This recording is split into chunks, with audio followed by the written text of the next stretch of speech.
So we're going to talk about trees this week. That's the topic that we came up with. Which hopefully is something you can easily relate to. It's not esoteric, philosophical. It's very down to earth, literally.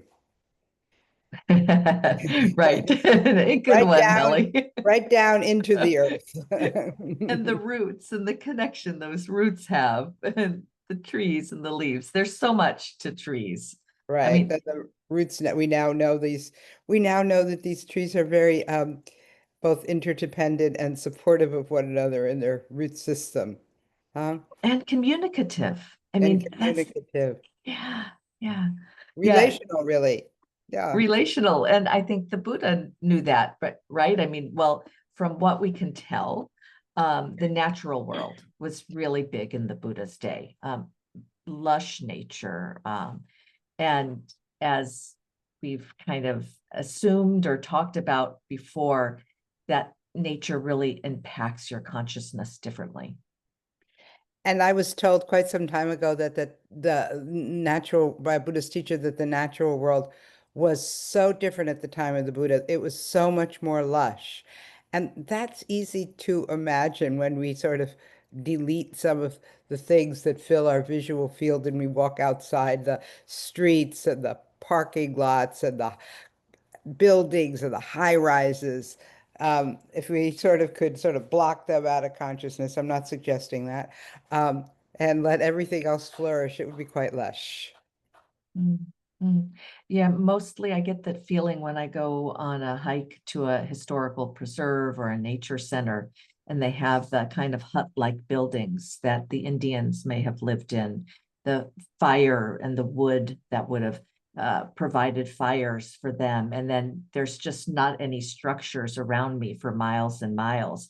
So I have the sense of it, but not really what it's like to live in that. Like that's your daily backdrop. Right, right. And so we're going to focus on two stories from the time of the Buddha that have trees very much featured in them, main characters next to the Buddha or with the Right. Buddha, the historical Gautama. So the first one is the Bodhi tree, the tree under which supposedly Gautama attained full awakening. And the tree isn't just a backdrop. It is something that there, again, like there is a relationship of sitting under a tree and taking shelter of what the tree provides for your mind and body. And it's a friendship almost, and or a companion in this what was considered a final night of practice, the last kind of push for awakening in the story of the Buddha's awakening.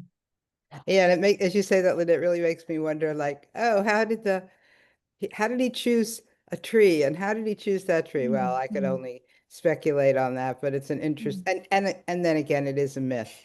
Did it really happen Mhm. that way? I certainly don't know the answer to that.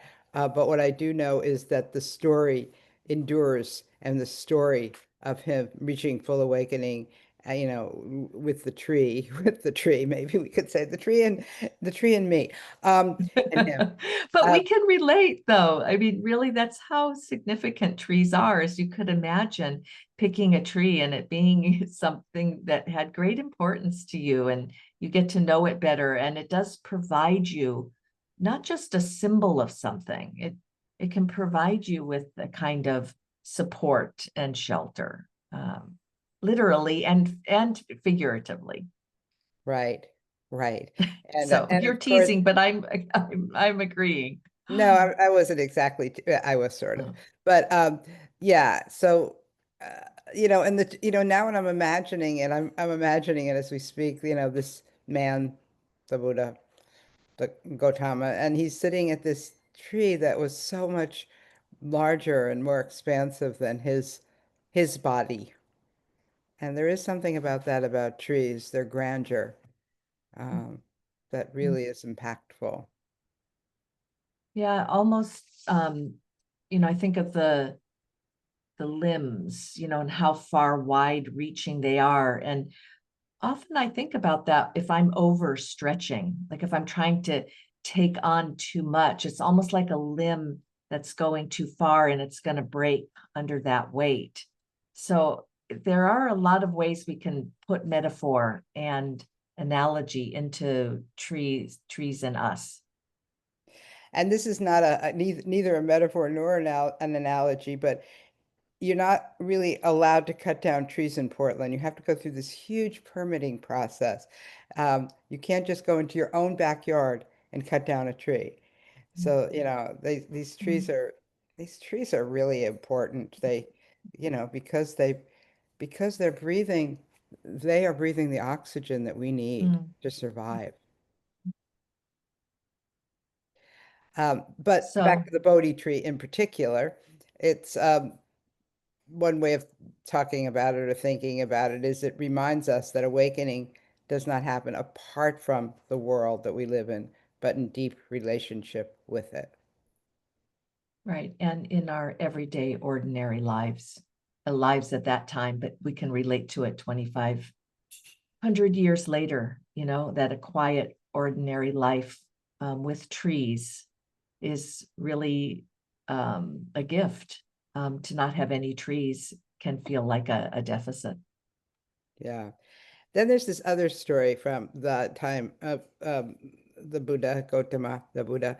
And that one, I almost like this story better. I mean, I don't mean to choose favorites, but I do have one this is my favorite, which is when he remembers back to his childhood and a moment when he was sitting as a young boy, sitting beneath a rose apple tree while watching his father perform a ceremony.